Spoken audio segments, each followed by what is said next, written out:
Hello and welcome to SaltWire today for Friday, June 16th. I'm your host, Kate Walker.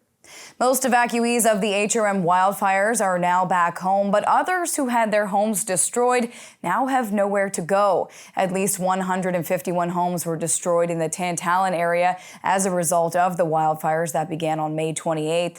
Team Rubicon will be providing sifting services this weekend for those hoping to recover any items from the rubble. The province announced today they've launched 2 new online resources to help. One is a partnership with the home sharing platform called HappyPad, which will help families seeking short-term accommodations with rentals. The second is a partnership with Yardi, which is a long-term housing option. The province says Yardi operates a real estate search portal called Point 2, which now has a section for Nova Scotians displaced by the wildfires. The province's new 5-year school capital plan focuses on building new schools, addressing population growth, and investing in current schools. A press conference was held today at New Germany Elementary School in Lunenburg County. It was announced Nova Scotia is investing nearly $1 billion over multiple years to repair and replace schools across the province, including an HRM. Part of the capital plan includes $263 million for 4 new replacement schools, including the elementary and rural high school in New Germany, École des Beaux-Marais in Porters Lake, and 2 others to be announced soon.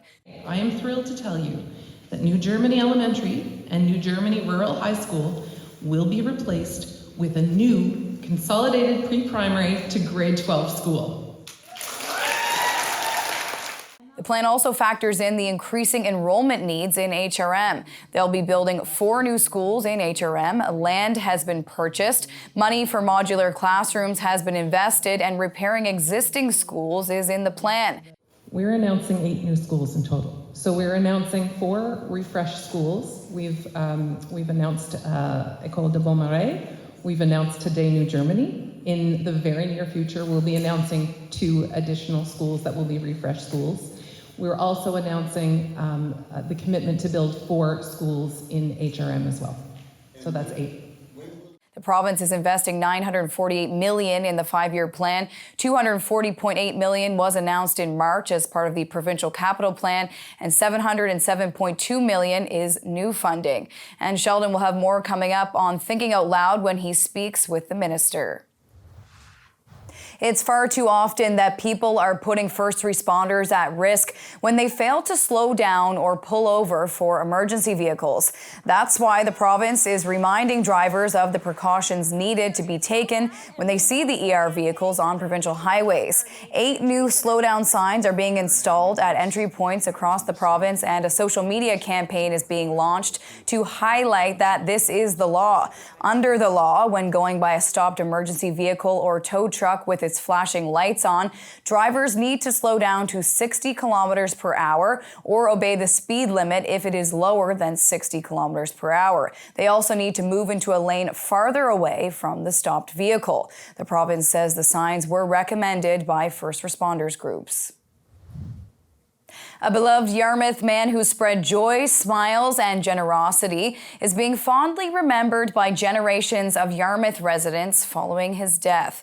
Born with cerebral palsy, Dewey Comeau spent decades bringing smiles to the faces of others through his fundraising and his popular candy sales. SaltWire's Tina Comeau has more on the man who's been deemed a community icon. Mention the name Dewey Comeau to people in Yarmouth and you'll instantly bring a smile to their faces. Dewey was a beloved member of the community, and since his June 4th death, people have been sharing memories and stories of what he meant to them. Born with cerebral palsy and not expected to live beyond the age of 12, Dewey was 75 when he recently passed. Many think of his charitable work, collecting money through fundraisers to help other people and other organizations in need. Yet he is most remembered as being Yarmouth's candy man, driving around on his adult tricycle and visiting the Yarmouth junior and senior high schools for decades, where he would sell candy to the students and teachers. The caramel apple suckers were by far the favorite. A few days after his death, Yarmouth Consolidated Memorial High School brought one of his old, yet recently retrofitted bikes to the school, along with a second bike, and had staff member John McKinnon drive around giving out candy to the kids in Dewey fashion. Dewey's close friend Carol Vickery also shared some thoughts about Dewey with SaltWire. There wasn't a person that he didn't try to help. And he would always say, I look at myself and then I look at somebody worse off and I thank God that I'm the way I am. Like, it was just, he didn't pity himself. Not at all. And I mean, he was involved in the Hope Center. He was involved in the Lions Club and then the school. And then he got into hockey. So he went to every hockey game. Like, I'm just lost for words because of the people that have been reaching out and the memories that people have said. And, it's been overwhelming. Although for generations of Yarmouth residents, the candy was a big part of who Dewey was, of course, they say, it was more than about the candy. Dewey's smiles and kindness, which he gave to so many, are what they will fondly remember most. Dewey sucker! Thank you. That's a special one. Oh, let's go. This is Tina Comeau, reporting for SaltWire in Yarmouth. It's time for another edition of Wine of the Week with SaltWire sommelier Mark DeWolf. If you're looking for a special wine to serve Dad for Father's Day, Mark has a special pick from Halifax's Bishop Cellar. It's Father's Day weekend, so that means picking out a great wine to serve Dad for Father's Day dinner. And if your dad likes steak, then try this Malbec from Mendoza. What makes it interesting? Naturally fermented, biodynamic, and organically grown grapes. Really fragrant, really fresh. This one's at Bishop Cellar. It's a winner. And for more wine tips, recipes, and interviews with local food and drink personalities, go to the Wine and Dine section of saltwire.com. It's time now for a glimpse of today's Thinking Out Loud with Sheldon McLeod. Today, Sheldon is speaking with Education Minister Becky Drouin. Are elected school boards off the table as far as the progressive conservative government is concerned? Yeah, so to me, it's really important that we engage in the full process before making any determination around that. So we are still doing that evaluation and gathering that information from community. And to me, it's important that we follow that process before we make any decisions around what direction we're going in. Do you feel her vision of enhanced school boards has been realized? Yeah. So enhanced school advisory councils. Yeah. So, to me, the question is really, one of the key questions is really how does the community feel about where we are now and what's important in terms of ensuring that local voice is heard and acted upon. So, to me, that engagement is really important, and so I'm looking forward to the results of that being rolled up and assessed. And for Sheldon's full conversation, head to the opinion section of saltwire.com. On to weather now. To see what's coming up in the weekend forecast, we're going to check in now with our weather specialist, Alistair Alders. Happy Friday, Kate. Well, it was a beautiful afternoon to be outdoors, and especially an improvement from yesterday when we had severe thunderstorms rolling over parts of the province that brought heavy rain, gusty winds, and even some hail. Now we have the Father's Day weekend ahead of us, and some weather awareness will be needed if you do have any plans outdoors. This evening we'll have partly to mainly cloudy skies as fog patches develop. There will be a chance of showers and a risk of thunderstorms diminishing inland this evening. We'll have the temperature near 16 degrees. Waking up near 12 degrees on Saturday morning, cloudy skies with fog patches or drizzle. Into the afternoon, though, a mix of sun and cloud.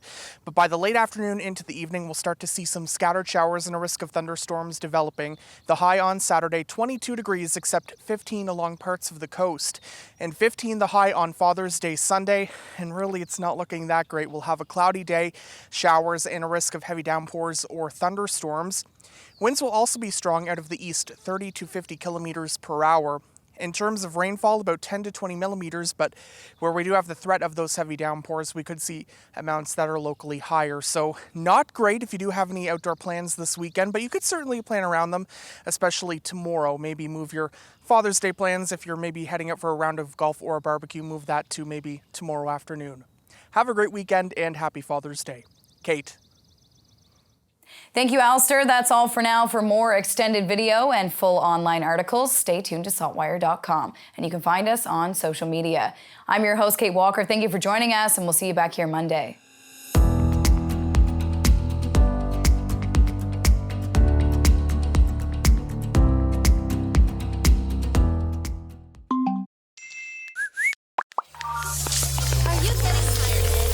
Turn off the noise.